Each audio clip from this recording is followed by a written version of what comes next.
कथा। जब भगवान श्री कृष्ण की दिव्यता और ऐश्वर्य का ज्ञान अर्जुन को हुआ। राधे राधे। जैसा मैं मैं नीतू पांडे यूट्यूब चैनल पर सबका स्वागत करती हूँ। इस प्रसंग का वर्णन श्रीमद् भगवद गीता मिलता है। आज इस बात का उल्लेख हो रहा है कि जब अर्जुन को भगवान श्री कृष्ण की दिव्यता का ज्ञान नहीं हुआ था, उससे पहले अर्जुन भगवान श्री कृष्ण को केवल अपना परम मित्र ही समझते थे और मित्र समझने के कारण से कभी कभी उनसे ऐसी ओछी बात भी कह देते थे, यानी कि गलत बात भी कह देते थे जो उन्हें शायद भगवान को नहीं कहनी चाहिए। लेकिन मित्रता में अच्छी और बुरी दोनों तरह की बातें होती हैं, इसलिए भगवान श्री कृष्ण अर्जुन को मित्र समझते हुए उन्हें क्षमा कर देते थे। लेकिन जब अर्जुन को भगवान श्री कृष्ण की दिव्यता और परम ऐश्वर्य का ज्ञान हुआ कि वो कौन है और किस लिए पृथ्वी पर आए हैं, तो अर्जुन जो है भगवान श्री कृष्ण के चरणों में झुक जाते हैं और भगवान को भगवान कहकर पुकारने लगते हैं। यही नहीं, उनके चरणों में झुककर उनकी भक्ति करने लगते हैं और कहते हुए कहते हैं, परम ब्रह्म परम धाम पवित्रम परमम भवान पुरुषम शाश्वतम दिव्य मादि देव मजम विभुम अहुस्त वा मिश्रय सर्वे देवर्षि नारदस्तथा असितो देवलो व्यास स्वयं चैव ब्रविषि में सर्वमेत दूतम मन्ये यन्माम वदसि केशव न हि ते भगवंत व्यक्तिम विदुर्देवा न दानवा। अर्जुन ने कहा, आप भगवान परम धाम पवित्रतम बहुत पवित्र हैं, परम सत्य हैं, आप शाश्वत हैं यानी कि हर जगह हैं, दिव्य हैं यानी कि हमारे मन में बसे हुए हैं, और जो भी मनुष्य जिस प्रकार से आपको ध्यान करता है उसी तरह से आप आदि पुरुष अजन्मा और महानतम हैं। नारद असित यानी नारद ने कहा, देवल तथा व्यास जैसे समस्त महामुनि आपके विषय में इस सत्य की पुष्टि करते हैं और अब आप स्वयं मुझसे इसी की घोषणा कर रहे हैं। हे कृष्ण, आपने जो कुछ कहा है उसे पूर्ण रूप से मैं सत्य मानता हूँ, सच ही मानता हूँ। हे प्रभु, न तो देवता और न ही असुर ही आपके व्यक्तित्व को समझ सकते हैं। किसी भी व्यक्ति के लिए आपको समझना बड़ा ही कठिन कार्य है, क्योंकि आपको समझने के लिए तो केवल और केवल भक्ति ही काम आती है। यहाँ अर्जुन भगवान श्री कृष्ण को कहते हैं कि जो आपकी भक्ति करेगा वही आपको समझ सकता है, अन्यथा ऐसे लोग नहीं समझ सकते जो आपसे दूर रहते हैं। आपकी भक्ति करने के लिए आपको अपने आप को समर्पित कर देना होगा, वो भी पूर्ण रूप से। भगवान से भगवत गीता सुनने के बाद अर्जुन ने कृष्ण को परम ब्रह्म स्वीकार कर लिया। प्रत्येक जीव ब्रह्म है, यानी कि जो ईश्वर की भक्ति करते हैं, नारायण की भक्ति करते हैं, वही जीव ब्रह्म कहलाते हैं, जो कि ईश्वर में लीन रहते हैं। लेकिन परम पुरुषोत्तम भगवान पर ब्रह्म है, यानी परमात्मा है। परम धाम का अर्थ है कि वे सबों के परम आश्रय या धाम है। पवित्रतम का अर्थ है कि वे शुद्ध और भौतिक यानी संसार से कलमश से अरंजित हैं, यानी कि युक्त हैं। पुरुषम का अर्थ है कि वे परम भोक्ता हैं, यानी कि शाश्वतम अर्थात सनातन, दिव्यतम अर्थात दिव्य, आदि देवम भगवान अजम अजन्मा तथा विभुम अर्थात महानतम है। कोई यह सोच सकता है कि चूंकि कृष्ण अर्जुन के मित्र थे इसलिए अर्जुन यह सब चाटुकारिता यानी कि चापलूसी के कारण चापलूसी के रूप में कह रहा था। लेकिन अर्जुन भगवद गीता के पाठकों के मन के इस प्रकार के संदेह को दूर करने के लिए अगले श्लोक में इस प्रशंसा की पुष्टि करता है, जब वह यह कहता है कि कृष्ण को मैं ही भगवान नहीं मानता, अपितु यानी कि नारद, असित, देवल और व्यास देव जैसे महापुरुष भी स्वीकार करते हैं।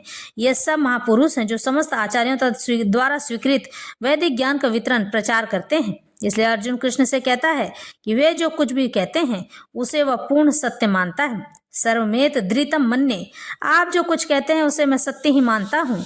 अर्जुन यह भी कहता है कि भगवान के व्यक्तित्व को समझ पाना बहुत कठिन है, यहाँ तक कि बड़े बड़े देवता भी उन्हें नहीं समझ पाते हैं।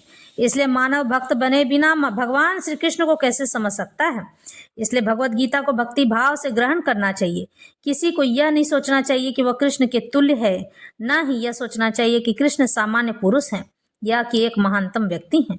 भगवान श्री कृष्ण साक्षात पुरुषोत्तम भगवान है। इसलिए भगवत गीता के कथन के अनुसार, भगवत गीता को समझने का प्रयत्न करने वाले अर्जुन के कथन के अनुसार हमें सिद्धांत रूप में कम से कम इतना तो स्वीकार कर लेना चाहिए कि श्री कृष्ण ही भगवान है, और उसी विनीत भाव से हम भगवत गीता को समझ सकते हैं। जब तक कोई भगवत गीता का पाठ विनम्र भाव से नहीं कर लेता है तब तक उसे समझ पाना अत्यंत कठिन है, क्योंकि यह एक महान रहस्य है। तो भगवत गीता है क्या? भगवत गीता का प्रयोजन मनुष्य को भौतिक संसार के अज्ञान से उबारना है। यानी भगवत गीता जो व्यक्ति पढ़ लेगा, उसे समझ लेगा और अपने आप को ईश्वर को अर्पित और समर्पित कर देगा, वह स्वतः ही इस संसार को समझने लग जाएगा। इस संसार में, इस भौतिक जगत में कुछ भी अपना नहीं होता है। जो इस जन्म में आपकी पुत्री है, अगले जन्म में पत्नी हो सकती है। जो अगले जन्म में आपकी पत्नी है, वह उसके अगले जन्म में आपकी बहन हो सकती है, माँ हो सकती है। किसी भी प्रकार से रिश्ते बदलते रहते हैं। प्रत्येक व्यक्ति अनेक प्रकार की कठिनाइयों में फंसा रहता है। जिस प्रकार अर्जुन भी कुरुक्षेत्र में युद्ध करने के लिए कठिनाई में था, अर्जुन ने श्री कृष्ण की शरण ग्रहण कर ली थी। फलस्वरूप इस भगवत गीता का प्रवचन हुआ। न केवल अर्जुन चरण, इसमें से प्रत्येक व्यक्ति इस भौतिक यानी संसार अस्तित्व के कारण चिंताओं से परिपूर्ण है। हमारा अस्तित्व ही अनस्तित्व के परिवेश में है। वस्तुतः हमें अनस्तित्व यानी कि जो हमारे अस्तित्व नहीं है, हमारे मन में नहीं है, से भयभीत नहीं होना चाहिए। हमारा अस्तित्व सनातन है, लेकिन हम किसी न किसी कारण से असत में डाल दिए जाते हैं। अस्तित्व का मतलब होता है पहचान। असत का अर्थ उससे है जिसका अस्तित्व नहीं है, यानी कि जिसका पहचान नहीं है। कष्ट भोगने वाले अनेक मनुष्यों में केवल कुछ ही ऐसे हैं जो वास्तव में कुछ जानने के जिज्ञासु हैं कि वे क्या हैं और वे इस विषय स्थिति में क्यों डाल दिए गए हैं, आदि। जब तक मनुष्य को अपने कष्टों के विषय में जिज्ञासा नहीं होती, यानी इच्छा नहीं होती है, जब तक उसे यह एहसास नहीं हो जाता है कि वह कष्ट भोगना नहीं अपितु सारे कष्टों का हल ढूंढना चाहता है, जब तक उसे सिद्ध मानव नहीं समझना चाहिए। मानवता तभी शुरू होती है जब मन में इस प्रकार की जिज्ञासा जागृत होती है। ब्रह्म सूत्र में इस जिज्ञासा को ब्रह्म जिज्ञासा कहा गया है।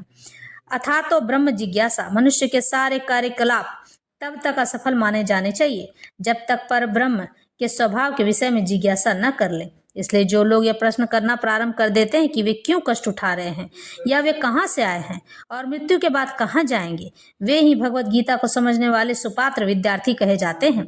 निष्ठावान विद्यार्थी भगवान के प्रति आदर भाव भी होना चाहिए। अर्जुन ऐसा ही विद्यार्थी था।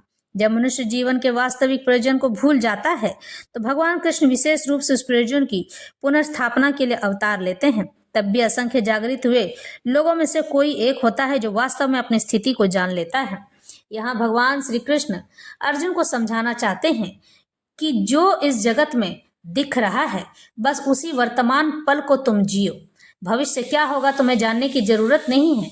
बीते हुए कल में जो कुछ हो चुका है, उस बीते हुए कल को याद करने की आवश्यकता नहीं है, क्योंकि उस बीते हुए कल को बदला नहीं जा सकता है। और अगर तुम चाहोगे कि भविष्य में होने वाली घटना को तुम रोक दो तो यह भी नहीं हो सकता है, क्योंकि जो पहले से लिखा जा चुका है वह घटना होनी निश्चित है। तुम ऐसे तड़पो चाहे वैसे उसे बदलने के लिए। ब्रह्मांड की कोई ऐसी शक्ति नहीं है कि होने वाली घटना को वह बदल सके, लेकिन आपके कर्म इतने मजबूत और इतने अच्छे होने चाहिए, आपका वर्तमान इतना सुंदर होना चाहिए कि वह घटना भी बदली जा सके। क्योंकि जो मनुष्य धैर्य धारण करके चलता है और अपने जीवन में सबको ज्ञान बांटता फिरता है, वही मनुष्य धीरे धीरे करके अपने आने वाले भविष्य को बदलने की क्षमता भी रखता है। कोई भी मनुष्य किसी भी प्रकार से हमारे लिखे हुए भाग्य को मिटाकर अपने कर्म से नए भाग्य की पुनर्स्थापना कर सकता है। भगवान श्री कृष्ण अर्जुन को आज हम समझाते हैं कि हे अर्जुन, जो तुम मुझे देख रहे हो इस ऐश्वर्य रूप में, इसे देख पाना किसी के बस की बात नहीं है। जिसे मैं अपना मानता हूँ उसे ही मैं अपना ऐश्वर्य का ज्ञान प्रदान करता हूँ, और यह गुप्त ज्ञान उसे ही प्राप्त होता है। इसलिए तुम मेरे प्रिय मित्र और सखा हो, तुम मुझे बड़े ही प्रिय हो, इसलिए मैं तुम्हें यह गुप्त ज्ञान प्रदान करता हूँ। और जब अर्जुन ने इस बात को जाना तो वह भगवान के प्रति आसक्त हो गया। उसके मन में ईश्वर के लिए भावना बढ़ गई। श्री कृष्ण को पहले मित्र समझने वाले अर्जुन आज भगवान श्री कृष्ण को परमात्मा समझने के लिए तत्पर हैं और कहते हैं कि हे प्रभु, आप ही परमात्मा हैं और आप ही इस ब्रह्मांड के सत्य हैं। आपसे ऊपर न कुछ है और आपसे नीचे भी कुछ नहीं है, क्योंकि आपकी मर्जी के बिना एक पत्ता तक नहीं हिलता है, तो मैं युद्ध कैसे रोक सकता हूँ। और इस प्रकार से अर्जुन युद्ध के लिए शस्त्र उठाते हैं और भगवान श्री कृष्ण के लिए ही युद्ध करने लग जाते हैं। भगवान श्री कृष्ण यहाँ बस इतना ही समझाना चाहते हैं कि तुम अपने वर्तमान को इतना शुद्ध और पवित्र रखो कि आने वाले भविष्य की बुनियाद स्वतः अच्छी हो जाए। क्योंकि जो वर्तमान को सही से जीता है, भविष्य की बुनियाद की अच्छी शुरुआत उसी की होती है। वही अपने भविष्य के सुख की कामना कर सकता है। अगर तुम वर्तमान में गलत कार्य करोगे तो तुम किसी भी प्रकार से यह नहीं सोच सकते हो कि आने वाले भविष्य में तुम सुखी हो जाओगे, क्योंकि तुमने लोगों को दुख दिए हैं और गलत कार्य किए हैं, तो उसका भोग तो तुम्हें भोगना ही पड़ेगा। भविष्य में यही चीज तुम्हारे दुख का कारण बनेगा और तुम तड़पोगे। तुम्हारे इस तड़प को देखने वाला कोई नहीं होगा। इसलिए वर्तमान में रहकर ईश्वर की भक्ति कर लेनी चाहिए। मेरी शरण में आ जाना चाहिए। मनुष्य के जीवन का यही परम लक्ष्य